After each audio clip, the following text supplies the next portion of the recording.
গভীরভাবে আমাদের সমগ্র দেশ এক গভীর অসুখে নিমগ্ন, এবং সেটি হচ্ছে সাম্প্রদায়িকতা এবং সাম্প্রদায়িক সংকীর্ণতার বিষ।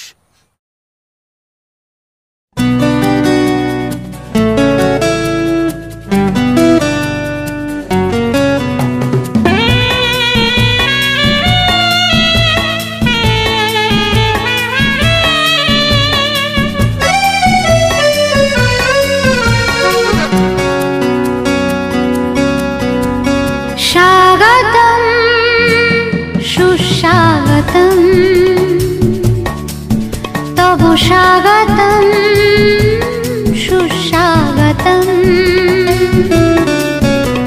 स्वागतम। জোনাকি চ্যারিটেবল ট্রাস্টের পক্ষ থেকে আপনাদের সবাইকে জানাই আন্তরিক প্রীতি, শুভেচ্ছা এবং ভালোবাসা। যতদিন সামাজিক বৈষম্য, যুদ্ধের হুঙ্কার, রাজনৈতিক হিংস্রতা থাকবে, ততদিন কোনো না কোনো কবির কলম প্রতিবাদী হবেই। সময় ও ইতিহাস ধরে রাখবে তাকে।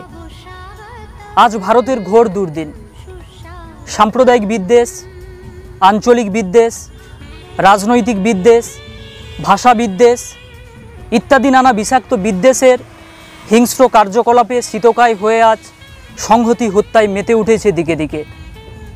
সাম্প্রদায়িক বিদ্বেষের রক্তাগ্নির শিখায় রচিত হয় মনুষ্যত্বের অন্তিম চিতাসজ্জা। রাজনৈতিক ছুরিকাঘাতে বিনষ্ট হয় আমাদের জাতীয় সম্প্রীতি। নজরুল এবং রবীন্দ্রনাথ বাঙালির দুই মেরুর দুই ভিন্ন স্বাদ। জোড়াসাঁকো এবং চুরুলিয়া, দূরত্ব অনেক, তবে হিন্দু মুসলিম একতার বার্তা যে এই দুই স্থানের হাত ধরে সমগ্র বাংলা তথা বিশ্বজুড়ে গর্জে উঠেছিল তাতে কোনো সন্দেহ নেই। কেউ সাহসের সাথে বলতে পারেন, বাংলার মাটি, বাংলার জল, বাংলার বায়ু, বাংলার ফল, পূর্ণ হোক হে ভগবান। আবার কেউ সাহসের সাথে বলতে পারেন, মোরা এক বৃন্তে দুইটি কুসুম, হিন্দু মুসলমান। এটাই আমাদের সৌভাগ্য যে বাংলা চিরকাল সকলের সঙ্গে তৈরি করেছে এক সুসম্পর্ক। সেই সম্পর্কে সাহিত্য নিজের হাতটাকে বাড়িয়ে দিয়েছিল, আর তার প্রধান কারিগর হয়ে দাঁড়িয়েছিল দুজন বাঙালি, একজন হিন্দু রবীন্দ্রনাথ আর একজন মুসলিম দুখু মিয়া অর্থাৎ নজরুল। দুঃখ শব্দটি নজরুলের নামের সঙ্গে যুক্ত থাকলেও রবীন্দ্রনাথের জীবনে যে দুঃখ ছিল না তা কিন্তু নয়। বহু প্রিয়জনদের হারিয়েও দেশের জন্য যে জীবন ভাবধারা রেখে গিয়েছিল তা কিন্তু অবিশ্বাস্য। রবীন্দ্রনাথের হাত ধরে চলতে থাকা রাখি বন্ধন প্রথা দুই বাংলার মধ্যে প্রেম প্রীতির বন্ধন স্থাপন করেছিল।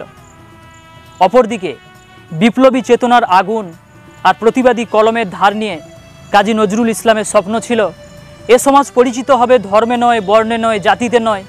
এ সমাজ পরিচিত হবে মানুষের সঙ্গে মানুষের ভালোবাসায়, ভ্রাতৃত্বে, মানবিকতায়। জোনাকি চ্যারিটেবল ট্রাস্টের অভিনব সাক্ষাৎকার, অভিনব কর্মসূচি রবি দিনে আলোর খোঁজ সিজন 2 অষ্টম পর্ব। এই পর্বে পেয়েছি এমন একজন বিশিষ্ট মানুষকে যিনি আমাদের গর্ব, যিনি আমাদের খেজুরির ঐতিহ্যবাহী শিক্ষা প্রতিষ্ঠান খেজুরি মহাবিদ্যালয়ের ইংরেজি বিভাগের প্রধান, বিশিষ্ট অধ্যাপক, বিশিষ্ট সাহিত্যিক, আমাদের শ্রদ্ধেয় প্রিয় স্যার মাননীয় ডক্টর রঙ্গিত সেনগুপ্ত মহোদয়কে প্রথমেই আমি জোনাকি চ্যারিটেবল ট্রাস্টের পক্ষ থেকে স্যারকে আন্তরিক প্রীতি, শুভেচ্ছা, শ্রদ্ধা এবং প্রণাম জানাচ্ছি। আজ জোনাকি চ্যারিটেবল ট্রাস্ট যে উদ্যোগ নিয়েছে সেটিকে সাধুবাদ জানাই। আমরা সকলেই জানি যে এক ত্রস্ত পরিবেশে, ত্রস্ত সামাজিক পরিবেশে শিক্ষাই হতে পারে নতুন দিনের রবির আলো। শেখ আসমতকে আমি অনেক দিন ধরে চিনি, ছাত্র হিসেবে চিনি, কিন্তু এখন আসমত এবং তার সতীর্থরা যে নানান কর্মকাণ্ডে জড়িত থাকছে জোনাকি চ্যারিটেবল ট্রাস্টের মাধ্যমে, সেই কর্মকাণ্ডগুলি আমি খুব গর্বের সাথে দেখি, পর্যবেক্ষণ করি, এবং তারা যে সমাজে এক গুরুত্বপূর্ণ বার্তা বহন করে নিয়ে যাচ্ছে, সুচিতার বার্তা, সমাজে পরিবর্তনের বার্তা, এবং সাথে সাথে সমাজকে আরও সুন্দর সুদৃঢ় করে গড়ে তোলার বার্তা, সেটি আমাকে উৎফুল্ল করে তোলে। এবং শিক্ষক হিসেবে, খেজুরি কলেজের ছাত্র হিসেবে আসমত যে এই উদ্যোগ গ্রহণ করেছে, সেই জন্য তাকে আমি সাধুবাদ জানাই। আজকে যে বিশেষ উদ্যোগ সে গ্রহণ করেছে, সে বিশিষ্ট মানুষদের কথা সে বলল, সত্যি কথা বলতে তার মধ্যে আমি পড়ি না আসমত। আমি এমন বিশিষ্ট মানুষ নই যে খেজুরির মতন এরকম ঐতিহ্যবহুল স্থানে তুমি আমার ইন্টারভিউ নিতে এসেছো। এটি আসলে ছাত্র হিসেবে তোমার কিছুটা পক্ষপাতিত্ব, তবে আমি আশা রাখব যে এর মাধ্যমে যদি সমাজে সুচিতা এবং মঙ্গলের বার্তা ছড়িয়ে পড়ে, তবে তোমার উদ্যোগ সফল হবে। আপনার শৈশবের বেড়ে ওঠার দিনগুলো কেমন ছিল? আমার শৈশবে বেড়ে ওঠার দিনের স্মৃতি খুবই সুখের। আমি, লোকে বলে আমি কলকাতার ছেলে, কিন্তু কথাটা পুরোপুরি সত্যি নয়। আমি কিন্তু বেড়ে উঠেছি কলকাতার শহরতলিতে। আমি যে অঞ্চলে বেড়ে উঠেছি সেটিকে পূর্ব কলকাতার শহরতলি, এখন কলকাতার অন্তর্ভুক্ত একটি অঞ্চল বলা হয়। কিন্তু আমি যখন বেড়ে উঠেছি তখন সেটি শহর অঞ্চল হলেও তার ভেতরে প্রকৃতির মায়াময় উপস্থিতি আমি বারবার লক্ষ্য করেছি। স্থানটির নাম লেক টাউন, তুমি নিশ্চয়ই জানবে, সল্টলেক সংযুক্ত একটি অঞ্চল। তো এখানেই বেড়ে ওঠা এবং আমার শৈশবের স্মৃতি লেক টাউনের সাথে সংযুক্ত। এই স্থানের আনাচে কানাচে শৈশবের স্মৃতি জড়িয়ে রয়েছে। যে বৃহত্তর দমদম অঞ্চলে লেক টাউন অবস্থিত, আমার স্কুলিংও সেই অঞ্চলেই, সেহেতু লেক টাউনের নানা লেকের ধারে মাঠ, সেই মাঠে পাশে পাখি, হয়তো তোমাদের মতন ধান ক্ষেত ইত্যাদি আমি দেখিনি, ছোটোবেলার সত্যি বলতে দেখিনি, কিন্তু প্রকৃতির এক রকমের উপস্থিতি আমার জীবনে এসেছে এবং পরে বুঝতে পারি যে এই উপস্থিতি কতখানি ধ্রুব, কতখানি চিরন্তন এবং মর্মস্পর্শী। ছোটোবেলা যে বেড়ে উঠেছি যে বাড়িতে, সেখানে আমার ঠাকুমা ঠাকুরদা ছিলেন, মা বাবা, আমি মা বাবার একমাত্র সন্তান। তো সেই বাড়িতে আমার ঠাকুমা ঠাকুরদার ভালোবাসায়, আমার ঠাকুমা ডাক্তার ছিলেন, আমার ঠাকুরদা ছিলেন সাংবাদিক। তাদের অবসর জীবনের মধ্যেই তারা জীবনের নানা যে মূল্যবোধ, সেই মূল্যবোধগুলি প্রথিত করতে চেষ্টা করেছেন আমার মধ্যে, এবং তাঁদেরই উত্তরসূরি হিসেবে নিজেকে কল্পনা করি এখন।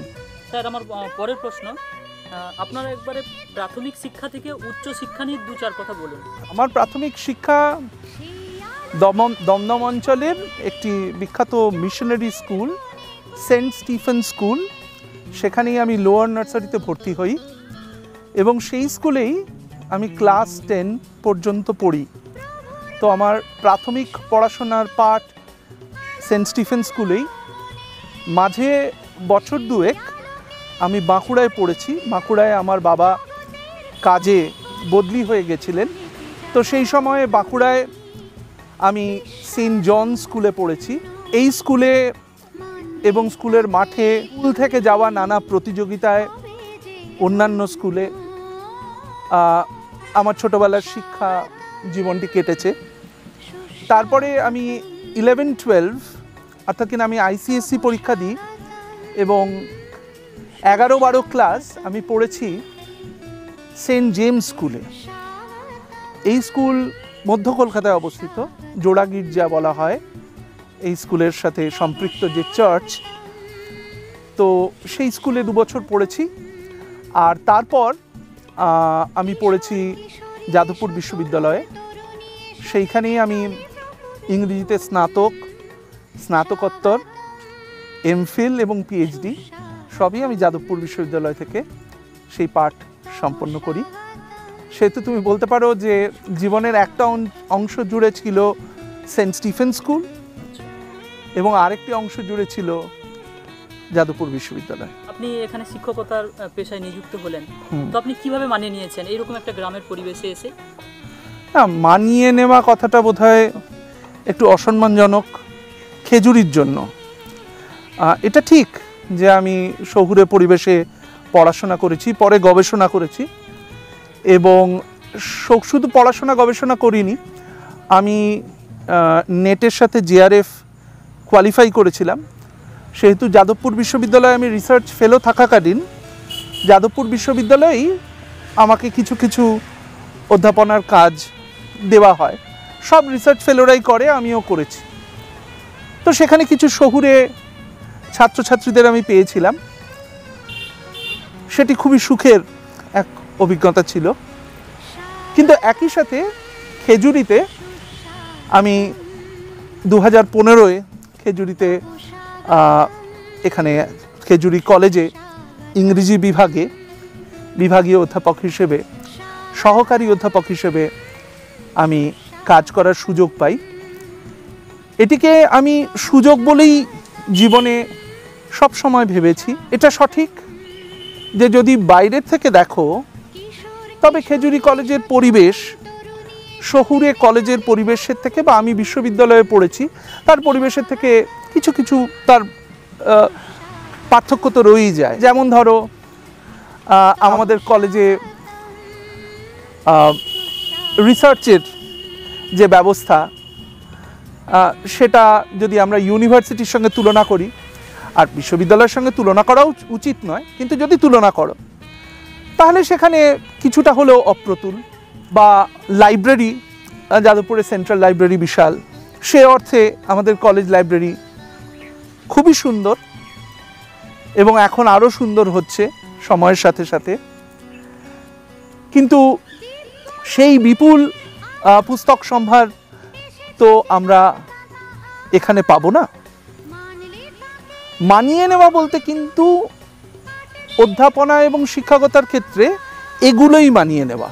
অর্থাৎ কিনা আমি জানি যে আমার রিসার্চ অপরচুনিটি একদিকে সীমাবদ্ধ, এই জায়গাগুলোতে সীমাবদ্ধ। বইয়ের একটা অপ্রতুলতা আছে, রিসার্চের যে অন্যান্য দিকগুলির দরকার হয় তার একটি অপ্রতুলতা আছে। কিন্তু খেজুরি কলেজে আমি যেটা পেয়েছি সেটা হচ্ছে গভীর এবং অন্তরঙ্গ ছাত্র শিক্ষক সম্পর্ক। আমার মনে হয় এই যে ছাত্র শিক্ষক সম্পর্ক এবং শিক্ষকদের মাঝে সম্পর্ক, এটি কিন্তু আমি যাদবপুর বিশ্ববিদ্যালয়েও পেয়েছি। আমি ছোটবেলা থেকে যে মিশনারি স্কুলে পড়েছি সেখানে কিন্তু ছাত্র শিক্ষকদের এই সম্পর্ক ছিল না। আমরা আমাদের শিক্ষক শিক্ষিকাদের সঙ্গে একটি দূরত্ব ছিল, একটা নিয়মের বেড়াজাল ছিল, যেরকম হয়ে থাকে। স্কুল জীবনটা তো একটু অন্যরকম, আর মিশনারি স্কুলও অন্যরকম। কিন্তু যাদবপুরে কিন্তু আমাদের শিক্ষক শিক্ষিকাদের আমরা দাদা দিদি বলতাম। হ্যাঁ, তারা অনেক বড়, সুকান্ত দা, সুপ্রিয়া দি, সারা বিশ্বে বরেণ্য তার শিক্ষক শিক্ষিকা। তো আমি দেখেছি যে যাদবপুরের সাথে একটা কন্টিনিউইটি আছে খেজুরি কলেজে। এক্ষেত্রে খেজুরি কলেজেও কিন্তু এই সম্পর্ক, অন্তরঙ্গতার সম্পর্ক রয়েছে ছাত্র শিক্ষকের। এটা তুমিও নিশ্চয়ই এখানে লক্ষ্য করেছো। এখন মনে হয় এই যে সম্পর্ক, এই সম্পর্কই কিন্তু আমাকে যদি বলো মানিয়ে নেওয়া, তাহলে মানিয়ে নিতে সাহায্য করেছে। শহরের ছাত্রছাত্রী আর আমাদের গ্রামের ছাত্রছাত্রীদের মধ্যে কোনো পার্থক্য কি আপনি লক্ষ্য করেন? শহরে শিক্ষকতার যেটুকুনি সুযোগ পেয়েছি, তোমাকে বললাম কিছুটা পেয়েছি যাদবপুর বিশ্ববিদ্যালয়ে, এই ছাত্রছাত্রীদের আমি যতটুকু দেখেছি, যদি খেজুরি কলেজে আমার ছাত্রছাত্রীদের সাথে তুলনা করো, তাদের শহুরে ছাত্রছাত্রীদের এক রকমের সপ্রতিভতা আছে। হয়তো তুমি যদি গ্রামীণ ছাত্রছাত্রীদের তাদের সাথে তুলনা করো, তবে তাদের সপ্রতিভতা একটু কম, এটা লক্ষ্য করা গেছে। অবশ্য এটাও ঠিক যে আমি মূলত ইংরেজি সাম্মানিক পাঠ দান করেছি, অনার্স এবং জেনারেলও পড়াই। তো যারা ছাত্রছাত্রীদের পড়াই তারা কিন্তু ইংরেজি, এই কলেজে যারা পড়ে তারা ইংরেজি সেকেন্ড ল্যাঙ্গুয়েজ হিসেবে পড়াশোনা করেছে। তো তাদের ক্ষেত্রে, আর আমি যদি তুলনা করি তাদের সাথে শহুরে ছাত্রছাত্রীদের, তারা কিন্তু ইংরেজি ফার্স্ট ল্যাঙ্গুয়েজ হিসেবে পড়েছে। তো ভাষাগত একটা দক্ষতা, সপ্রতিভতা সেখান থেকে আসে, সেটা একটা পার্থক্য। আরেকটি মানে খুব গুরুত্বপূর্ণ পার্থক্য হচ্ছে, আমি গ্রামীণ ছাত্রছাত্রীদের মধ্যে এক রকমের শ্রদ্ধা বোধকে দেখেছি। আমি বলছি না শহরের ছাত্রছাত্রীদের মধ্যে নেই, কিন্তু গ্রামের ছাত্রছাত্রীদের মধ্যে এই শ্রদ্ধাবোধ এক রকমের ভেতরে মজ্জাগত। এটা একটা জীবনের ভ্যালু বলতে পারো। তো এই ভ্যালুটা কিন্তু তুমি গ্রামে পাচ্ছ, শহরের ছাত্রছাত্রীদের মধ্যে সেই জিনিসটা আছে, কিন্তু সেটি বাইরের নানা আচারে সবসময় প্রতিভাত হয় না। এটা একটা গুরুত্বপূর্ণ পার্থক্য। আর আরেকটা দিক, সেটা হচ্ছে আমরা যদি সিমিলারিটি বলি, এক রকমের সাম্যও রয়েছে। কিন্তু এই বাইরের থেকে ধরো শহরের ছাত্রছাত্রীরা 2-10টা ইংরেজি বই পড়ে আসছে ক্লাসে, আগে থেকেই পড়েছে 11-12-এ। তো তারা যখন ক্লাসে কথা বলছে তখন সেই পাঠ পরিচিতি তাদের কিছু মানুষের কথাবার্তার ভেতরে দেখা যায়। এখানে যদি গড় ছাত্রছাত্রী দেখো, তারা কিন্তু ইংরেজি সাহিত্য হয়তো অতটা পড়েনি যখন আমার ক্লাসে আসছে প্রাথমিকভাবে, কিন্তু তারা অনেকেই সাহিত্যপ্রেমী, তারা সাহিত্য পড়ে এবং তাদের ভেতরে এক গভীর বুদ্ধিমত্তা, এটাও কিন্তু আমি লক্ষ্য করেছি। অনেকেই বলে যে মেদিনীপুর শিক্ষাগতভাবে এক উন্নত জেলা। যখন অবিভক্ত মেদিনীপুর ছিল তখনও বলা হতো, এবং এখনো তুমি দেখবে যে যে রেজাল্ট হয় সেই রেজাল্টে, উচ্চ মাধ্যমিক রেজাল্ট বলো, মাধ্যমিক রেজাল্ট বলো, স্টুডেন্টদের ভেতরে কিন্তু সেই বুদ্ধিমত্তার ঝলক আমরা দেখতে পাই।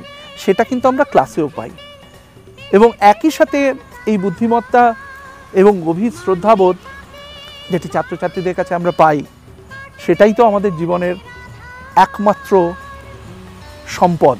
শিক্ষকদের জীবনে এটাই সম্পদ। আমাদের খেজুরি কলেজের ইংরেজি বিভাগের খ্যাতি অনেকটাই বেড়েছে, এ নিয়ে আপনি কি বলবেন? খেজুরি কলেজের ইংরেজি বিভাগ, কলেজ যখন স্থাপিত হয় 1999 সালে, তখন এই বিভাগেরও যাত্রা শুরু। 2004 সাল থেকে এই বিভাগে সাম্মানিক কোর্স, বিএ অনার্স পড়ানো হচ্ছে, এবং এখন বর্তমানে এই কলেজে সাম্মানিক কোর্সের আসন সংখ্যা প্রায় 77। খেজুরি কলেজের ইংরেজি বিভাগ যে উন্নতি করেছে, এর পেছনে অনেক মানুষের অবদান রয়েছে। আমি বলবো মূলত ভূমির অবদান রয়েছে। তোমরা জানো যে খেজুরিতে ঔপনিবেশিক এক পরিবেশ ছিল, খেজুরির ইতিহাসে সাথে সেই পরিবেশ সম্পৃক্ত। কলেজ যখন স্থাপিত হয় তখন শ্রদ্ধেয় পরলোকগত বৃহস্পতি মণ্ডল মহোদয়কে আমরা এই কলেজে শিক্ষকতা করতে দেখেছি। এই কলেজের ইংরেজি বিভাগের প্রধান হিসেবে আমরা পেয়েছিলাম শ্রদ্ধেয় প্রয়াত সাধন ভদ্র মহোদয়কে।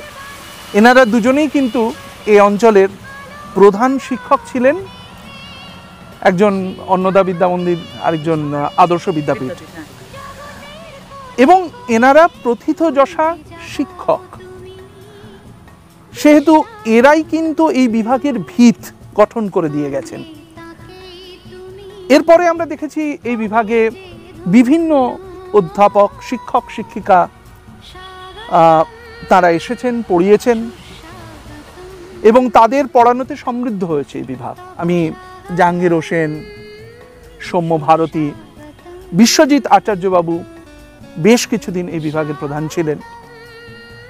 অলোকেশ পণ্ডা, হোমাগ্নি শীত, তুমিও পড়েছো এদের কাছে, পূজা দাস, এবং বর্তমানে বিভাগে পড়াচ্ছেন সহকারী অধ্যাপক হিসেবে সমীর সিং মহোদয়।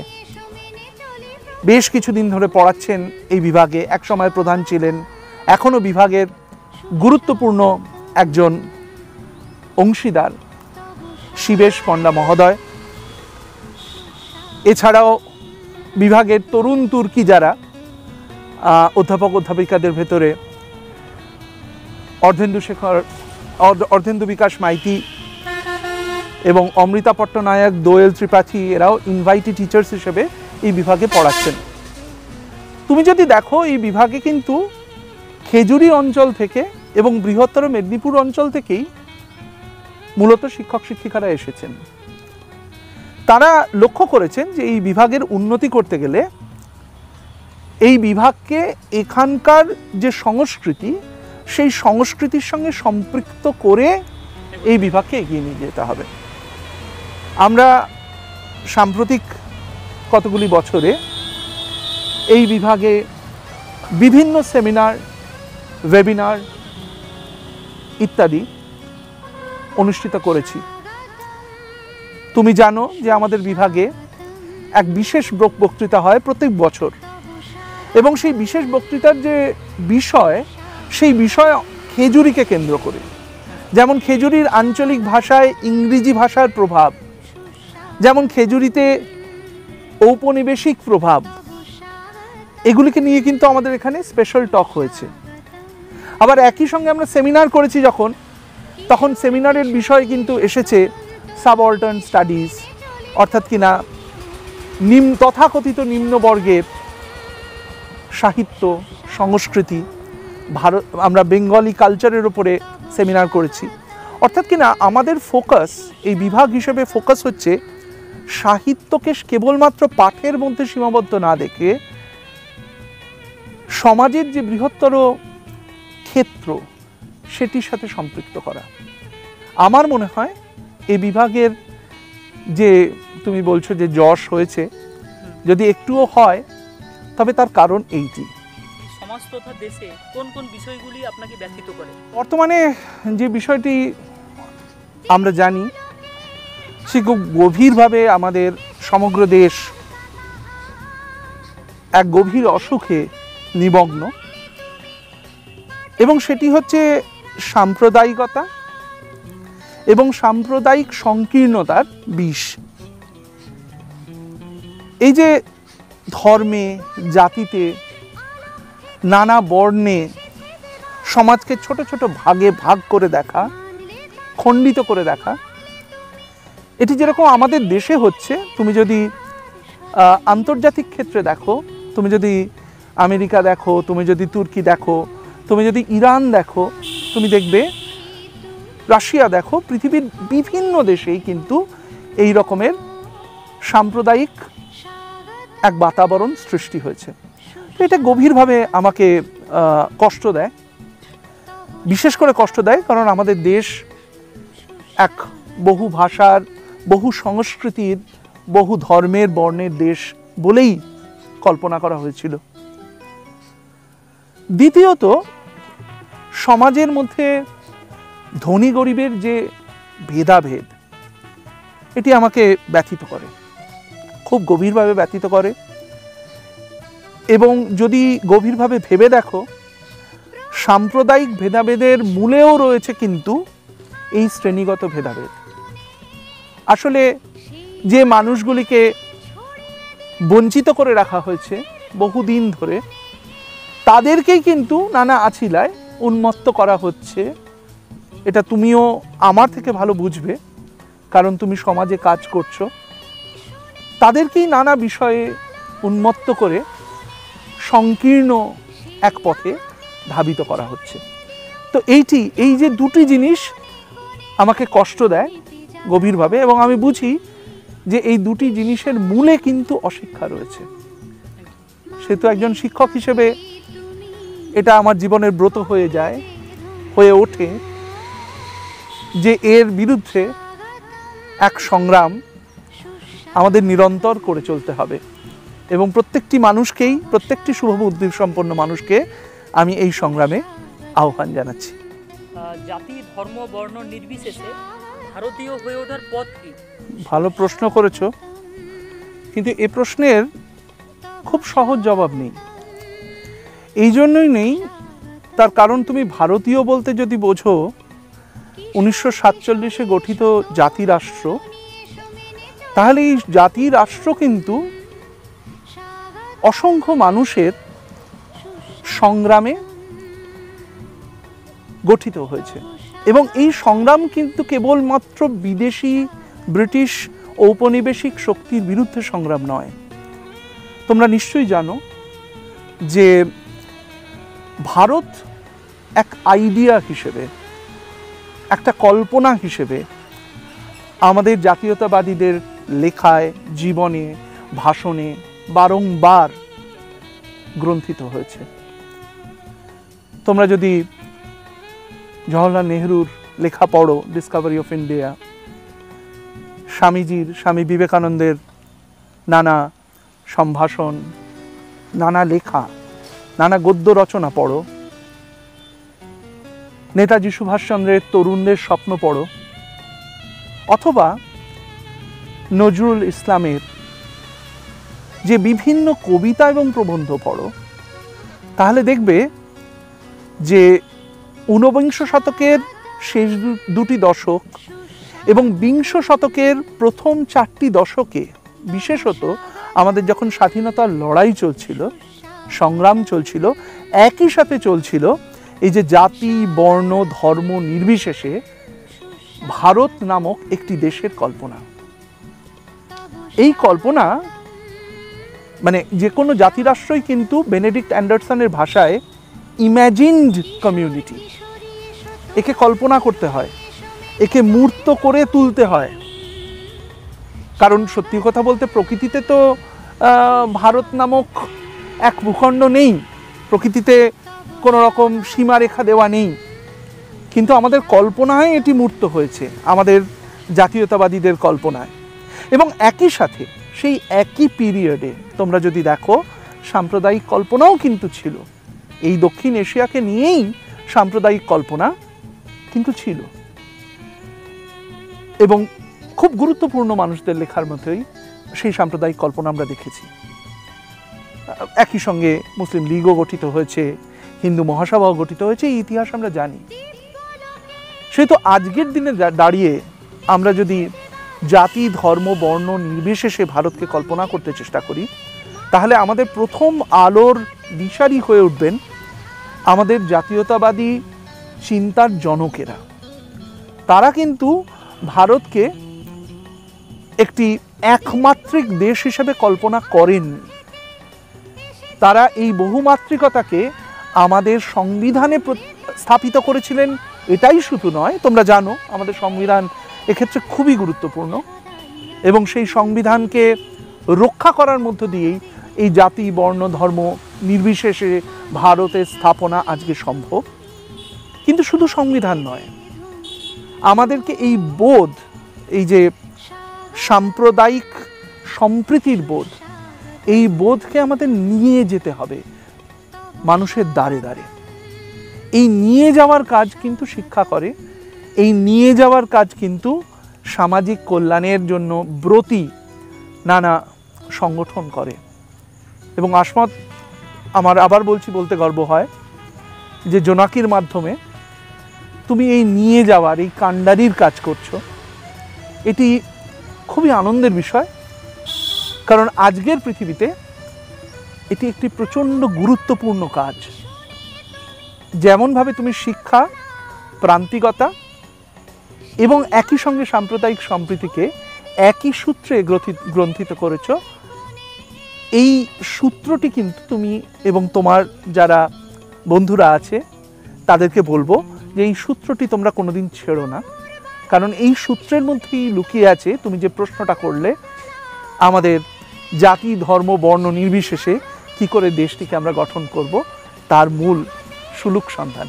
নানাভাবে বিভাজিত আমাদের এই সমাজের মেলবন্ধনে আমাদের করণীয় কি কি? আমাদেরকে প্রথমত ছড়াতে হবে শিক্ষা। আমার মনে হয় একজন শিক্ষাব্রতী মানুষ, নিজেকে শিক্ষক মনে করি না, ছাত্রই মনে করি, কিন্তু সারস্বত সাধনায় যুক্ত একজন মানুষ হিসেবে আমার মনে হয় যে প্রথমত ছড়াতে হবে সমাজে শিক্ষা। আর শিক্ষা মানে কিন্তু এই BA, MA, MSc, BSc, BCom এই ডিগ্রিগুলি নয়। শিক্ষা মানে কিন্তু এক রকমের গভীর বোধ, যেটির কথা তোমায় বলছিলাম, সেইটি কিন্তু আমার মনে হয় মূল। কারণ শিক্ষা যদি থাকে তবে মানুষ আরেকজন মানুষকে চিনবে, চেনার সাহস গড়ে উঠবে। এই শিক্ষা হয় না বলেই কিন্তু তুমি জানবে যে যখন সম্প্রদায়ে সম্প্রদায়ে বিভাজিত হয় তার একটা মূল জায়গা থাকে একে অন্যকে না জানা। তখন মনে হয় যে ওই সম্প্রদায়ের মানুষ, সে আমি ছোটবেলা থেকে পিসি মাসি বলছি, সে কেন অন্য কিছু শব্দ ব্যবহার করছে, তাই না? সে কেন ফুফা খালা বলছে, কিন্তু পিসি মাসি আর ফুফা খালা মানে তো একই হলো। কিন্তু এই যে মানে এক, সেটা আমরা বুঝতে পারছি না কেন? কারণ আমরা জানতেই চেষ্টা করছি না। এবং আমাদের যে শিক্ষা ব্যবস্থা, সেই ব্যবস্থাটাও যেহেতু মূলত পরীক্ষা নির্ভর, সেহেতু এই জানানোর কাজে সবসময় সেটি ব্রতী হচ্ছে না। এটা আমাদের এক গভীর গাফিলতি এবং এর জন্য সমাজ বিভাজিত হয়। আরেকটি গুরুত্বপূর্ণ কারণ হচ্ছে সমাজে এক রকমের বিভিন্নতাকে সহ্য করা শুধু নয়, বিভিন্নতাকে মেনে নেওয়া। স্বামীজি তার বিখ্যাত ভাষণে বলেছেন যে we do not tolerate other religions, we know them and live with them। এই যে টলারেট করা মানে সহ্য করা, যে অন্য ধর্মের বা অন্য বর্ণের মানুষ আমার সাথে আছে, অন্য ভাষাভাষী মানুষ রয়েছে, তাকে আমি সহ্য করছি। ভারত কিন্তু এই সহ্যের আইডিয়া নিয়ে তৈরি হয়নি। ভারতে কিন্তু মুসলমান কবিরা শ্যামাসঙ্গীত লিখেছেন, ভারতে কিন্তু হিন্দু কবিরা আল্লাহর নাম বন্দনা করেছেন, সুফিরা করেছেন, এবং কিছু কিছু মানুষ আছে যেমন কবির, যেমন নানক, যেমন আমাদেরই লালন ফকির, তাদের সামনে গিয়ে এই ধর্মের যে বিভাজনগুলি সেগুলোকেও অতি ক্ষুদ্র মনে হয়। তো এই যে মানুষগুলির থেকে আমাদের শিক্ষা নিতে হবে যে সহ্য করা নয়, বিভিন্নতাকে মেনে নেওয়া এবং সেটিকে নিজের জীবনে প্রথিত করা। আরেকটা মানুষ আমার থেকে আলাদা খেতেই পারে, আরেকটা মানুষ আমার থেকে আলাদা ভাষায় কথা বলতে পারে, তার জীবনচর্যা আলাদা হতে পারে, সংস্কৃতি আলাদা হতে পারে, কিন্তু সেই মানুষটির মধ্যেও মনুষ্যত্ব বোধ রয়েছে, সেই মানুষটিও মানুষ। এই বোধটা যখন আমরা বুঝবো, আমাদের মধ্যে অনুভূত হবে, যখন আমরা সেই সবার ওপরে মানুষ সত্য, এই বোধটি আমরা আমাদের ভেতরে জাগরুক করতে পারবো, তখন কিন্তু দেখবে এই বেড়াজালগুলো ভেঙে যাবে। জোনাকির কাজকর্ম সম্পর্কে আমার অভিমত, জোনাকির মূল কর্ণধার সম্পর্কে আমার যেরকম অভিমত তার মতনই, দুটি আমাকে গর্বিত করে তোলে। আমি জানি যে জোনাকি দু তিনটি খুব গুরুত্বপূর্ণ বিষয়ে কাজ করে চলেছে খেজুরি অঞ্চলে, এবং বৃহত্তর খেজুরি অঞ্চলে তোমরা কাজ করছো। একটি হচ্ছে শিক্ষার প্রসার এবং প্রান্তিক মানুষের মধ্যে শিক্ষার প্রসার, যেটি খুবই জরুরি। দ্বিতীয়ত, যে মানুষগুলির পাশে কেউ এসে দাঁড়ায় না, তোমরা দাঁড়াচ্ছ, তোমরা শিব জ্ঞানে জীব সেবা করছো, এটি যে কি গভীর, কি বৃহৎ এবং কি মহান এক ব্রত, এ আমার কথায় বলে আমি শেষ করতে পারবো না। আমার মনে হয় যে এই গুরুত্বপূর্ণ জিনিসটি যে তোমরা করছো, এটি নিশ্চিতভাবে সমাজে একটা সুন্দর অবদান রেখে যাবে ভবিষ্যতেও। তৃতীয়ত, আমি জানি যে জোনাকি সমাজ কল্যাণের সাথে সাথে সাহিত্য এবং সংস্কৃতি সেবাতেও যুক্ত। তোমাদের সাহিত্য পত্রিকা বেরোয়, প্রকাশিত হয়। আমাদের শারদীয় সংখ্যা, আমাদের শীত সংখ্যা বাহ, প্রকাশিত হয়। সেহেতু ওদের যে শারদীয় সংখ্যা প্রকাশিত হচ্ছে, সেখানে এই অঞ্চলের ছাত্রছাত্রী থেকে শুরু করে শিক্ষক শিক্ষিকা, সাধারণ মানুষ থেকে শুরু করে যশস্বী সাহিত্যিক, তারা কিন্তু লিখছেন। তো এই যে সাহিত্য চর্চা, একটা সাহিত্য প্রেমী হিসেবে এটি তো আমাকে নাড়া দেয়। সেহেতু তোমাদের এই যে বৃহত্তর তিনটি ক্ষেত্র, এই তিনটি ক্ষেত্রে তোমাদের যে কাজ, সেই কাজ আমি ছোটবেলা পড়েছিলাম, তুমি পড়েছো কিনা জানি না, বুদ্ধদেব বসুর জোনাকি কবিতাটি। সেখানে জোনাকি একটি শহরের ঘরে এসেছে, শহরের দমবন্ধ ঘরে জোনাকি আশার আলো নিয়ে এসেছে। উনি বলছেন যে তবু এটুকুই বলি ভাগ্য, আজ এলি তুই। এই শহরে আমি একলা, শুধু দেখলাম তোর পাখনার আলো ঝিলমিল। যেন ছোট্ট তারা ফুটলো, যেন স্বপ্নে দিলি ক্ষণিকের সুখ স্বপ্ন তুই জোনাকি। তো এই যে দ্য লিটল ফ্লিকার্স অফ হোপ, সেটি তোমাদের সংস্থার সাথে মিলেমিশে রয়েছে এবং ভবিষ্যতেও থাকবে, এমনই আশা করি। নমস্কার।